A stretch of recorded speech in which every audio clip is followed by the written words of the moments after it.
Assalamualaikum warahmatullahi wabarakatuh. Perkenalkan, nama saya Muhammad Ansori Gani dari jurusan Arsitektur. Di sini saya akan menjelaskan tentang perkembangan bahasa Indonesia.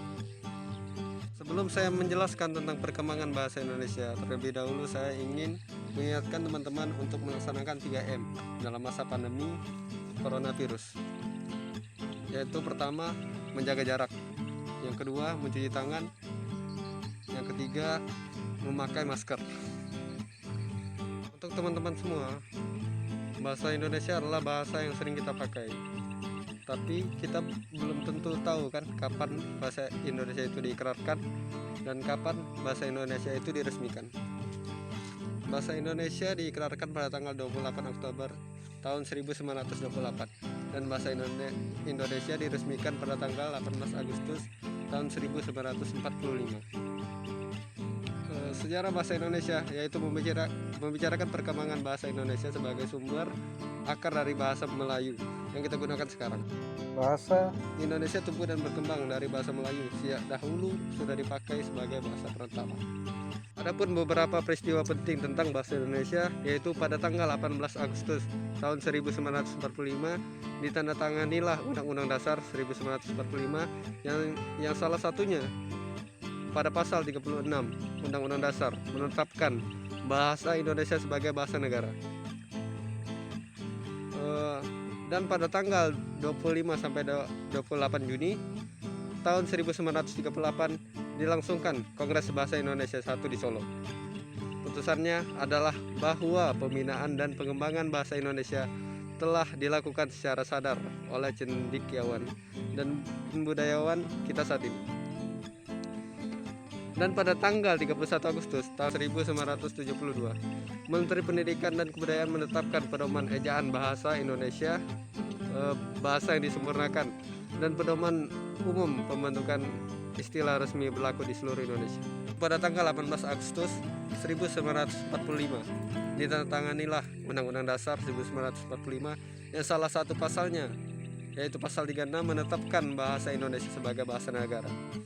Tanggal 25 sampai dengan tanggal 28 Juni tahun 1938 dilangsungkan Kongres Bahasa Indonesia 1 di Solo. Putusannya adalah bahwa pembinaan dan pengembangan bahasa Indonesia telah dilakukan secara sadar oleh cendekiawan dan budayawan kita saat ini. Dan pada tanggal 31 Agustus 1972, Menteri Pendidikan dan Kebudayaan menetapkan pedoman ejaan bahasa yang disempurnakan. Dan pada tahun 1993 secara resmi berdiri sebuah angkatan sastrawan muda yang menamakan dirinya Pujangga Baru yang dipimpin oleh Sultan Takdir Alis Jahbana dan kawan-kawan. Adapun fungsi bahasa Indonesia yaitu pertama, lambang kebanggaan kebangsaan. Yang kedua, lambang identitas nasional. Yang ketiga, alat penghubung antar warga, antar daerah, dan antar budaya. Yang keempat, alat penyatuan berbagai suku, bangsa dengan latar belakang sosial budaya, dan bahasanya masing-masing ke dalam kesatuan kebangsaan Indonesia. Adapun kedudukan bahasa Indonesia, yaitu sebagai bahasa nasional berada di atas bahasa daerah, sebagai bahasa negara sesuai dengan Undang-Undang 1945 yang ditetapkan pada pasal 36. Adapun dampak bahasa gaul pada saat ini yaitu sebagai alat dari perpindahan penutur atau para penutur itu menyebabkan terjadinya pergeseran bahasa Indonesia dengan bahasa yang disingkat-singkat seperti baper, bawa perasaan, dan lain-lain.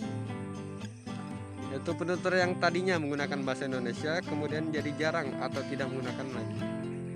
Ini biasa kita temui di televisi, media sosial, adapun di lingkungan masyarakat, keluarga, dan teman-teman.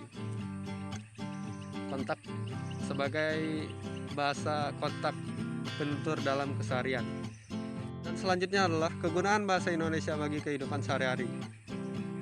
Sangat banyak tentunya, sebab bahasa Indonesia pada negara kita adalah sebagai alat komunikasi di daerah Republik Indonesia kita saat ini. Tentunya mempunyai aturan-aturan tertentu dalam penggunaan bahasa tersebut. Dalam memberikan pengetahuan bagaimana menggunakan bahasa dalam segi sosial.